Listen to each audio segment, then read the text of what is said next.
नमस्कार, मैं हूं राजकिशोर। बुलंद भारत टीवी के डिजिटल प्लेटफॉर्म पे आपका बहुत बहुत स्वागत है। आपने एक कहावत सुनी होगी, आ बैल मुझे मार। वैसे तो ये मुहावरा है, लेकिन यहां पर मैं क्यों इस्तेमाल कर रहा हूं, ये अगर आपको समझना है तो मेरे साथ अगले 2-3 मिनट रुकिए। दरअसल बात हो रही है कांग्रेस की। उनके नेताओं को पता नहीं क्या हो गया है, समझ ही नहीं आता है कि कब कहां क्या बोलना चाहिए और विरोधी उसका कैसे इस्तेमाल करेंगे, इसका उन्हें एहसास ही नहीं हो पाता है। और तो छोड़िए, जब मौसम चुनावी हो जाए तो इनकी जुबान ऐसे ऐसे बयान दे बैठती है कि विरोधी खेमे को बैठे बिठाए इनके खिलाफ माहौल बनाने का मौका मिल जाता है। लेकिन यह भी क्या करें हुजूर, जब इनका शीर्ष नेता राहुल गांधी खुद अपने विरोधियों को बार बार मौका देता है तो उनके साथियों को क्या कहा जाए। सब जान रहे हैं कि 2024 चुनावी साल है, तैयारियां भी चल रही हैं। राहुल गांधी संसद सत्र छोड़कर भारत जोड़ो न्याय यात्रा में मशगूल हैं और उनके नेता बयानबाजी में व्यस्त। और ये सब तब हो रहा है जब प्रधानमंत्री मोदी राशन पानी लेकर कांग्रेस के पीछे पड़े हुए हैं कि अब की बार कांग्रेस को संसद की दर्शक दीर्घा में ही बैठाकर दम लेंगे। दरअसल कांग्रेस के एक युवा नेता हैं, परिवारवादी पॉलिटिक्स की परिपाटी से ही आते हैं। जी हाँ, कांग्रेस के हैवीवेट नेता रहे पी चिदम्बरम के सुपुत्र कार्ति चिदम्बरम।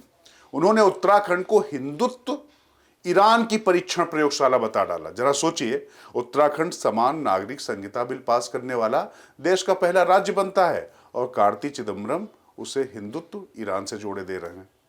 उन्होंने या कांग्रेस पार्टी ने यह भी नहीं सोचा कि भाजपा के पास मोदी के नाम से एक ऐसा मास्टर ब्लास्टर है जो किसी भी सियासी पिच पर और किसी भी बॉल पर, चाहे वो बाउंसर हो या यार्कर, ताबड़तोड़ बैटिंग करता है और लगातार कर रहा है। ऐसे में उसके सामने कांग्रेस का दोयम दर्जे का गेंदबाज गुगली डालेगा तो सोचिए, मास्टर ब्लास्टर उस गेंद को स्टेडियम के बाहर कहां फेंकेगा। फिर भी कांग्रेस ऐसे ही लोगों को गेंद पकड़ा रही है जिन्हें लाइन और लेंथ का पता ही नहीं। और ये कोई पहली बार नहीं, कांग्रेस पार्टी जब जब चुनाव आता है तो भाजपा के सामने जो आगे बढ़कर खेल रही होती है उसके सामने मानो जानबूझकर ऐसी गुगली डालती है जो फुलटास की तरह उसके सीधे बल्ले पर आती है। लेकिन वो पिछले एक दशक से लगातार हारते पिटने के बावजूद मानने को तैयार नहीं है।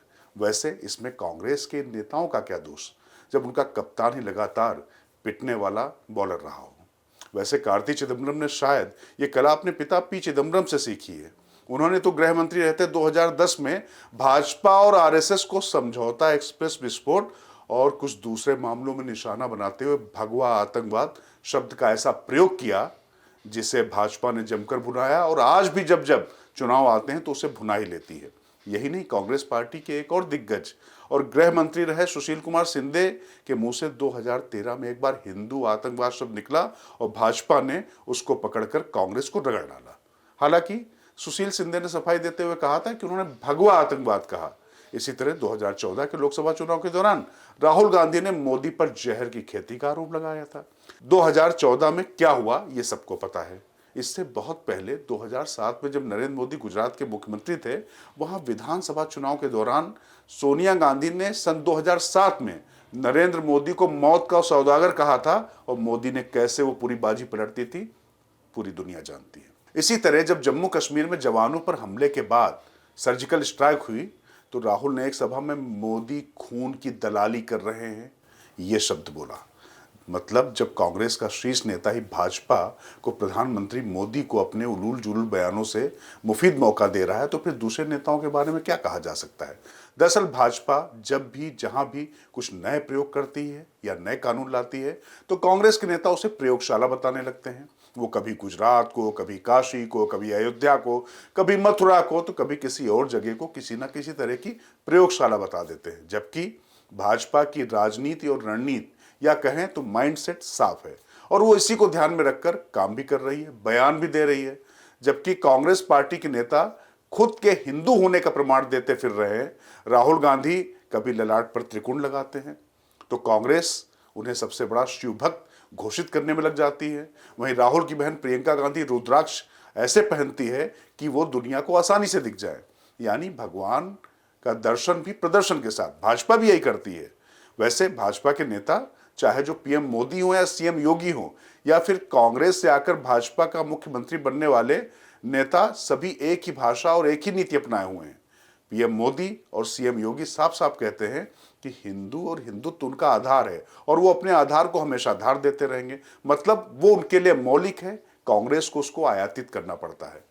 पीएम मोदी ने भी साफ कर दिया है कि आजादी के बाद जो लोग लंबे समय तक सत्ता में रहे वो लोग पूजा स्थलों के महत्व को नहीं समझ सके। उन लोगों ने अपने राजनीतिक फायदे के लिए अपनी ही संस्कृति पर शर्मिंदगी होने की प्रवृत्ति स्थापित की। लेकिन कोई भी देश अपने अतीत को भुलाकर, उसे मिटाकर, अपनी जड़ों को काटकर कभी प्रगति नहीं कर सकता।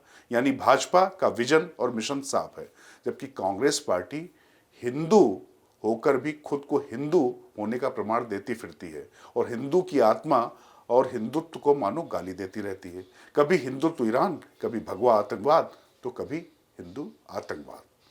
तो ये थी आज की प्रस्तुति। फिर होगी आपसे मुलाकात। नमस्कार।